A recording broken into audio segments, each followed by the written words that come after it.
Okay, let's start. Who wants to lead a prayer this morning? Okay, Alex, let's have a prayer. Amen. So, good morning once again.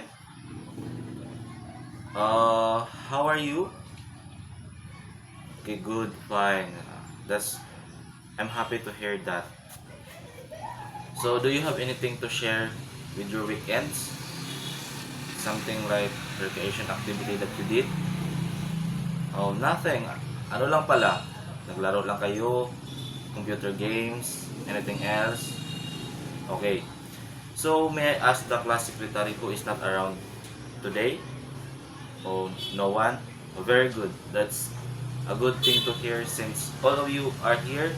Let's give you 5 claps for ourselves. Okay, 1, 2, 3, 4, 5. Okay, before we jump to our new lesson, who remembers our last topic in this subject? Okay, Gino? Oh, we talk about different kinds of stitching. So, what are the kind of stitchings that you have remembered? Okay, running stitch. So, what does the running stitch do? Okay, very good. It the it does it makes the cloth it binds the cloth through running stitch. How about back stitch? Okay, back stitch is stronger than running stitch because it's designed to permanently keep the clothes together. Remember? Okay. So, since we are done with the lessons, we have a new one. So, okay, I have here a magic box. So, this is magic box. Tara! Do you want to know what is inside? Okay. Alex, please come in front and pick one object and guess what kind of object is it. Please name the object. Okay. So, this is what we call scissor. Next.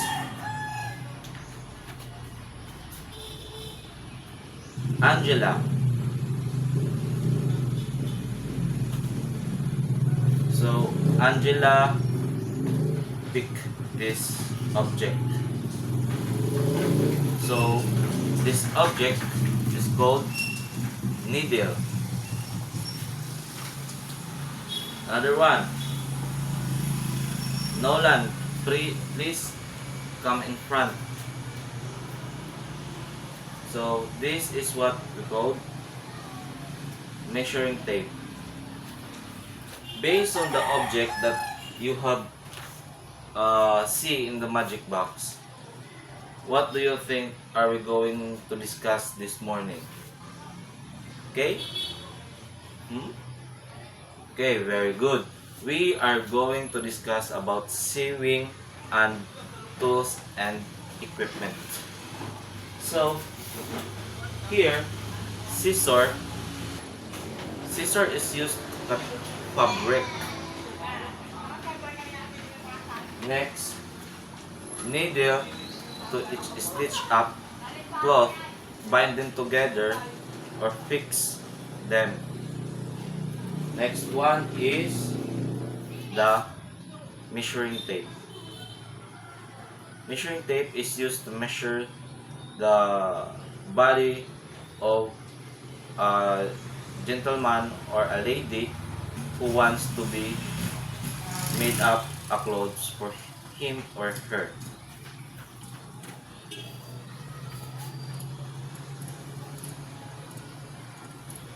Since I introduced to you the different equipments and tools for sewing, I will show you the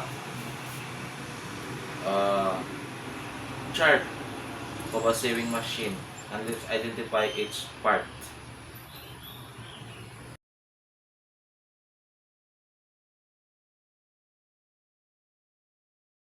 Okay, since we talked about the different parts of a sewing machine, what shall we do first before using it? What do you think?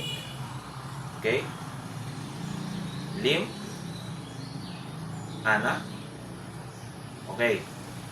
Before using the sewing machine, we must consider the safety. We should put everything in place like the fabric, the needle. Okay. That is how we use sewing machine for our own safety. To use the scissor, we must not play with the blade of it.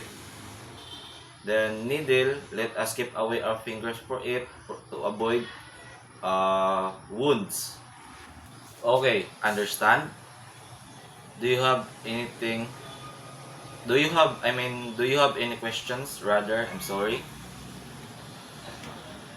If none, let us review first what we have learned today. So can anyone tell me what are the sewing tools? Okay, Patrick. Okay, sewing tools are scissors, needles, uh, thread. Okay, very good addition. So, how can we use scissors as a in a safety manner? Okay, we should hand it to the other person with blade closed.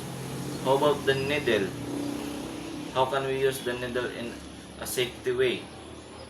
Okay, let us put away our fingers to it in the edgy point to avoid wounds.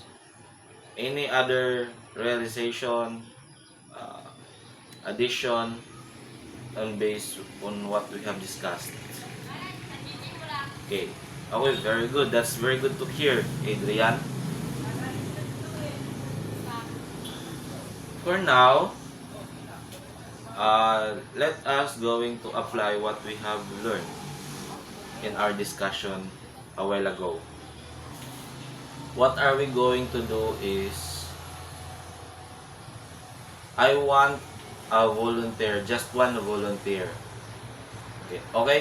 Very good, Pedro. Come here in front. So, Pedro volunteered for our application activity. So, Pedro, how can you pass me the scissors safely? So, how can you demonstrate it? Can you show it to the class? Okay. So, very good, Pedro. That is how you hand a scissors safely. The plate closed when you pass it to the another person. Okay, give Pedro 3 claps. Okay, 1, 2, 3, go. 1, 2, 3. Again, I will give you another activity, an individual activity for your evaluation. So, I have here a test paper. I will give you one by one. So, I want you to answer the question. So, read the directions carefully. Ask anything if you have clarification.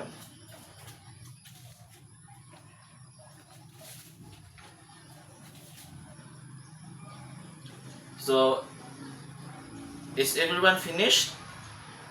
Okay, let's check your paper. So, who got perfect scores? Okay, so almost all of you got a perfect score. How about the 3? Okay, so next time, please improve your and listen. Then you still have a great score. So it's a very good for me that almost everyone understand our lesson for today. So I will give you an assignment. Uh, for your assignment, I want you to create a mini poster, a colorful one, about 3 safety sewing procedures.